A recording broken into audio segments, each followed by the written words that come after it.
Hello everyone. तो कैसे हैं आप सब। आई होप आप लोग अच्छे होंगे।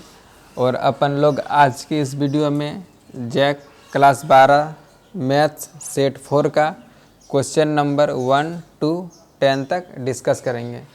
तो चलिए कॉपी पेन उठा लीजिए और बने रहिए हमारे वीडियोस के साथ। क्वेश्चन नंबर 1 क्या है। Let R be a relation in the set N. N मतलब नेचुरल नंबर का सेट पे ये रिलेशन डिफाइन किया है। Given by R is equal to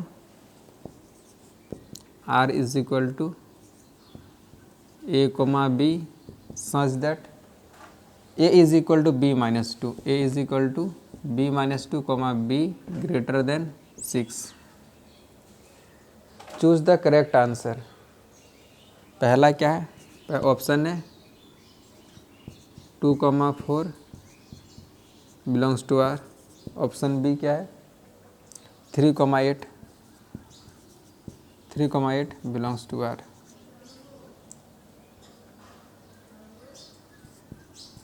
6,8 belongs to R. D number 8,7 belongs to are.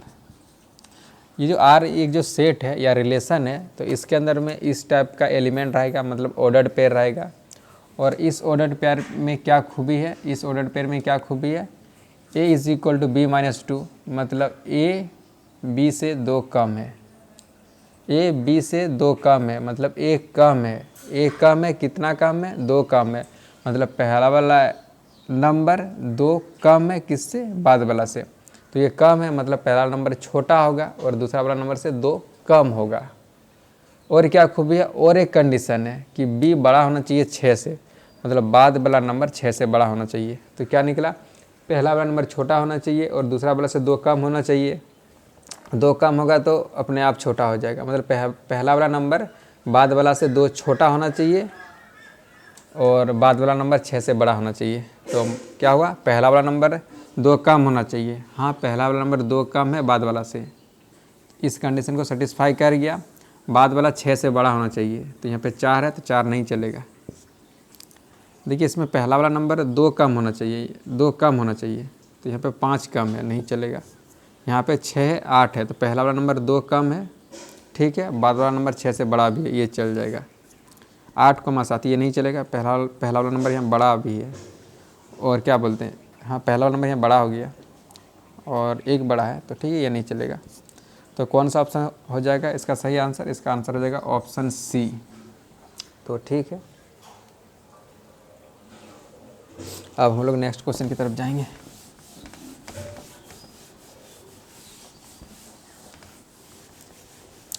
तो next question क्या है, next question है क्वेश्चन नंबर 2। क्वेश्चन नंबर 2 है, let R be the relation in the set 1 2 3 4। उसके बाद क्या है, given by R is equal to 1 2 2 2 1 2 2 2 1 1, ठीक है। 4 4 1 3 4 4 1 3। उसके बाद है 4 4 1 3 3 3 और 3 2 है, 3 3 3 2 है।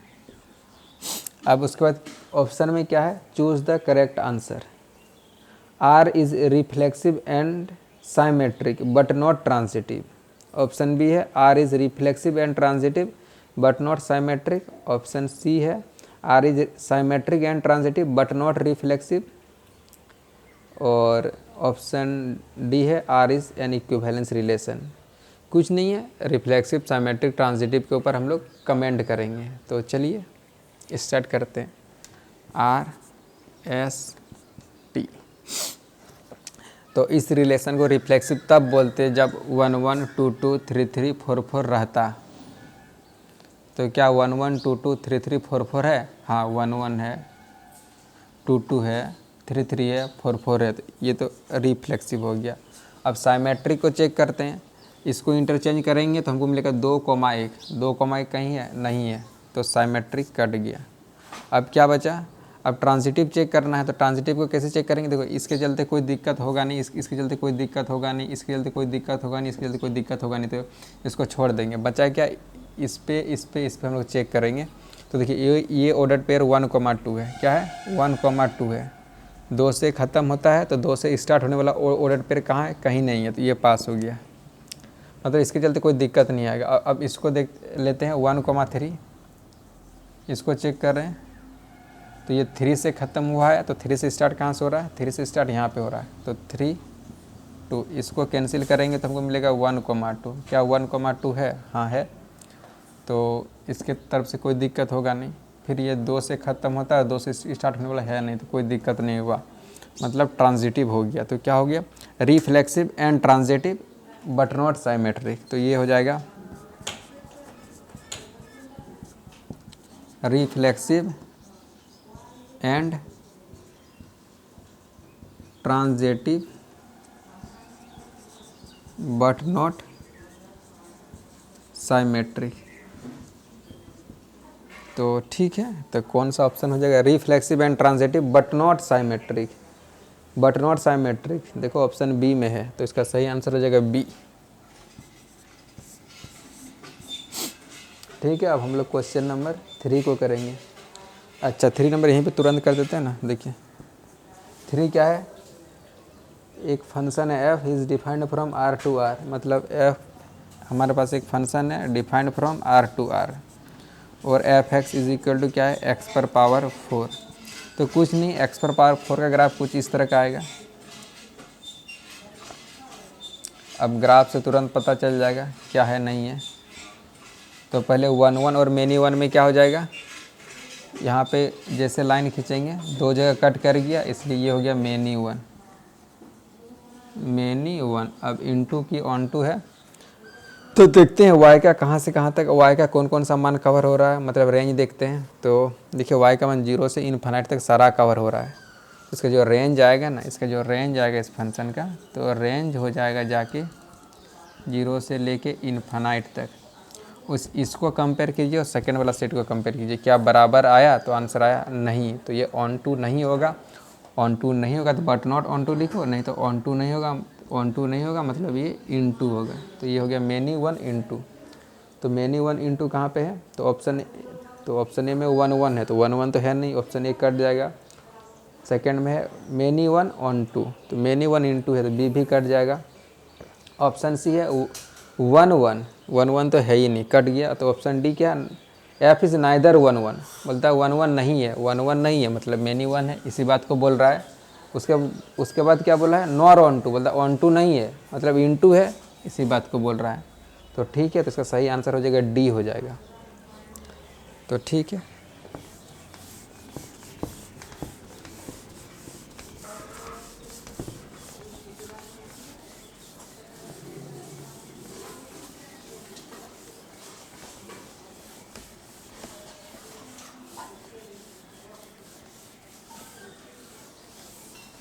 अब हम लोग क्वेश्चन नंबर 4 की तरफ बढ़ेंगे। अच्छा क्वेश्चन नंबर 4 में क्या है, f x is equal to 3x और function is defined from real number to real number. उसके बाद क्या बोला है, choose the correct answer 1 1 onto, f is many 1 onto, f is 1 1 but not onto, f is neither 1 1 nor onto. तो कुछ नहीं, चलिए जो हमारे पास फंक्शन है, वो जो फंक्शन है वो लीनियर फंक्शन है, और लीनियर फंक्शन एक स्ट्रेट लाइन को रिप्रेजेंट करता है। ग्राफ ड्रॉ कर दिए, अब ग्राफ से बता सकते हैं कि ये 1 1 है या मेनी 1 है। तो कहीं पे एक लाइन ड्रॉ करेंगे तो एक जगह कट करेगा, इसलिए ये हो जाएगा 1 1। अब इनटू है या ऑन टू है, तो रेंज देखेंगे y का क्या क्या मान कवर हो रहा है, तो y का सारा मान कवर हो रहा है। तो इसका जो रेंज होगा, जो इसका रेंज होगा वो रेंज हो जाएगा r, और इसको कंपेयर करेंगे बाद वाला सेट से, दोनों बराबर आ गया तो हो जाएगा ऑन टू। तो ऑप्शन में ढूंढिए इसको 1 1 ऑन टू को, और 1 1 ऑन टू कहाँ पे है, 1 1 1 2 ऑप्शन ए में है, तो इसका आंसर हो जाएगा ए। तो ठीक है, अब क्वेश्चन नंबर 5 की तरफ जाते हैं। अच्छा, 5 नंबर क्वेश्चन,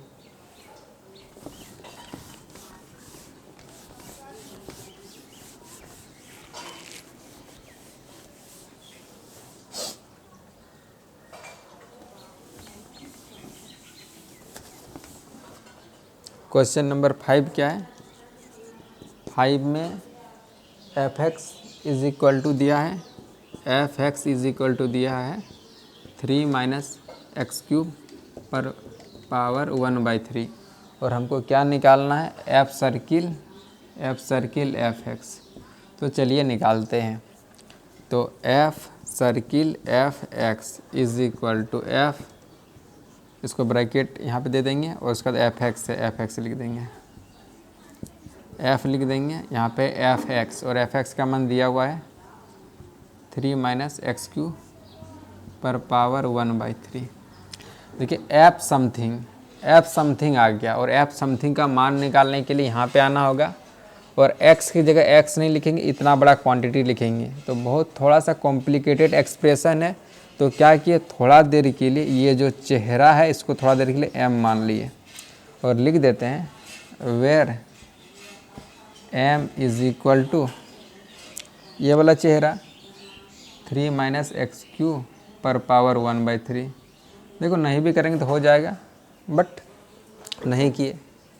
अब फंक्शन का वैल्यू m पे चाहिए, तो यहाँ पे आएंगे डेफिनेशन के पास, x की जगह क्या लिखेंगे, f के बाद m है तो x की जगह m रखेंगे इस पे, तो ये हो जाएगा 3 माइनस एक्स, एक्स मतलब m का क्यूब पर पावर 1/3। तो क्या हो जाएगा, देखिए यहाँ पे 3 तो 3 लिख दिए माइनस, अब m का क्यूब। अब फाइनल आंसर पे तो m नहीं आएगा, क्यों? क्योंकि m तो अपने मन से हम लाए हैं, इंट्रोड्यूस किए, खुद इंट्रोड्यूस किए हैं, तो बाद में तो m को एलिमिनेट करना होगा। तो यहाँ पे आ गया m क्यूब, और m क्यूब का मान क्या हो जाएगा?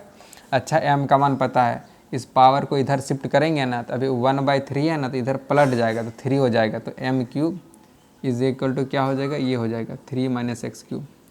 अदरवाइज़ आप इसको क्यूब बोथ साइड कर दीजिएगा तो ऊपर भी मिल जाएगा। तो m क्यूब का मान क्या मिला, 3 माइनस एक्स क्यूब। अच्छा, माइनस है, कृपया ध्यान दें और ब्रैकेट लगाएं, तो ब्रैकेट लगा के लिखेंगे 3 माइनस एक्स का क्यूब कर दिए, 3 माइनस m क्यूब का मान बैठा दिए, फिर ये ब्रैकेट है तो यहाँ पे ब्रैकेट डाल दिए, फिर 1/3 है, ये हो गया 3, ब्रैकेट को ओपन करेंगे तो plus 3 minus x cube plus x cube हो गया, ये कट गया, तो क्या पावर पे 1/3 चल रहा है, तो क्या हो गया, ये हो गया एक्स क्यूब पर पावर 1/3। फिर गुना करेंगे 3 को 1/3 से तो 1 आएगा, मतलब x पर पावर 1, तो आया आंसर x। तो इस चेहरा को ऑप्शन में ढूंढिए, और x कहाँ पे मिला है, C नंबर में, तो ठीक है, इसका आंसर हो जाएगा C।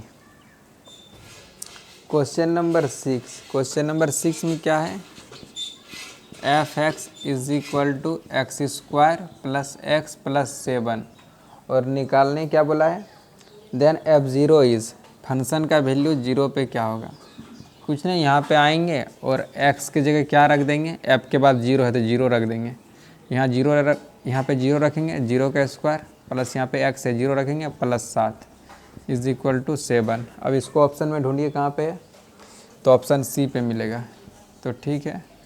अब क्वेश्चन नंबर 7 में क्या है, principal value of cos inverse 1/√2, तो cos inverse 1/√2 is equal to cos inverse, और इस 1/√2 को क्या लिखेंगे, कॉस में किसका मान 1/√2 होता है, कॉस π/4 का, तो बस हो गया, इज इक्वल टू क्या हो जाएगा, बाहर में कॉस इनवर्स अंदर में कॉस, तो यहाँ पे π/4 है तो π/4 लिख देंगे, तो ठीक है, ये हो गया। क्वेश्चन नंबर हम लोग अब 8 को देखते हैं। 8 में क्या है, कॉस